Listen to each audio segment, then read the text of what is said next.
duhet ruhesh prej atij që duket sikur besnik, por që e ka armiqsinë e fshehur. Thot wa inna min a'zami al-a'wani 'ala al-a'da ta'ahud al-mar'i waladahu wa 'iyalahu wa khadamahu. Kjo është një çështje shumë e rëndësishme, domethënë se ndihma më e madhe për njeriu kundër armikut është që vazhdimisht ti kontrolloj fëmijët e tij, familjen e tij dhe shërbetorët e tij, domethënë ata që i kanë në shtëpinë e tij, që ti përmirësoj, edhe ti edukoj në mënyrën më të mirë. Wa tawqihi iyahum, dhe ti mbroj ata min al-ma'aibi waz-zallat, ti mbroj prej tmetave dhe rrëshqitjeve ose gabimeve. Thotë armiku mundohet të sulmojë me mënyra të lloj-llojshme. Edhe nëse njeriu është i mbrojtur, mirë po i kalon fëmijët e vet pa edukat, edhe i kalon, domethënë pa asnjë kufizim, atëherë ato budallallëqet e fëmijëve bëhen shkak ose rrugë e armikut që të dëmtoj më shumë. Prandaj mënyra më e mirë për të mbrojtur nga sulmet e armikut është që ti edukosh fëmijët me edukatën e saktë.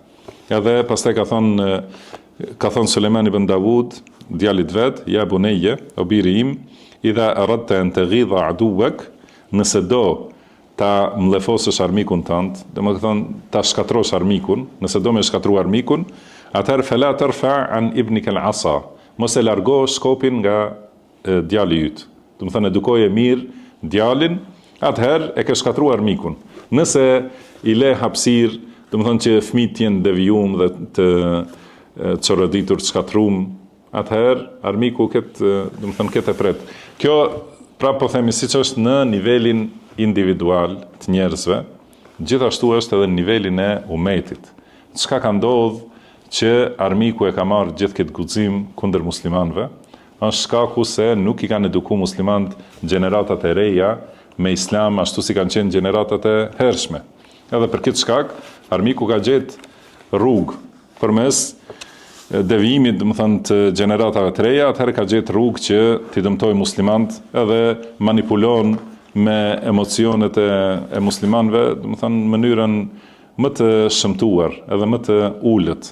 Edhe i mashtrohen rinia me parulla, domethënë këtet rafidave, net xhavarixhve, kënet ikhvancave, domethënë me parulla të lloj-llojshme që e kanë bërë umetin deri sot, domethënë nuk e dinë se nga e kanë kokën. Do thotë goditja ande ranie kështu me radhë, për shkak mungesës së edukimit të gjeneratave të reja. Edhe siç është, domethënë për njeriu, për personin, nëse ke pas hasëm dikant armik për 20 vjet për shembull, kush është ai i mençur që e merr djalin e vet me eduku te armiku. Edhe tash çka bëjnë muslimanët, shumica e muslimanëve, thotë, pasi kanë kalu gjitha këto dame dhe shkatrime prej armiqve, mendojnë se nëse i çojnë fëmijët e tyre të edukohen të armiqt, atëherë do të jenë të fuqishëm. A ka mundësi që armiku me ta mësu fëmin tënd në atë mënyrë që do të jetë fuqizim për ty dhe dëmtim për veten e tij? Ajo nuk ndodh.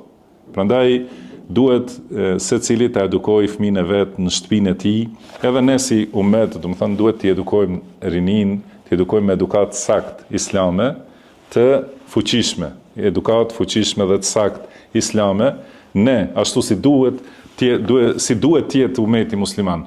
Jo, domethënë kanë pa disa musliman fuqitë e armiku, edhe mendojnë se për ta fituar këtë fuqi duhet të shkojnë atje të mësojnë te ata, edhe mendojnë se armiku ja mëson fëmijët atyre në atë mënyrë që do të bëhen të dëmshëm për armikun. Kjo nuk ndodh asnjëherë.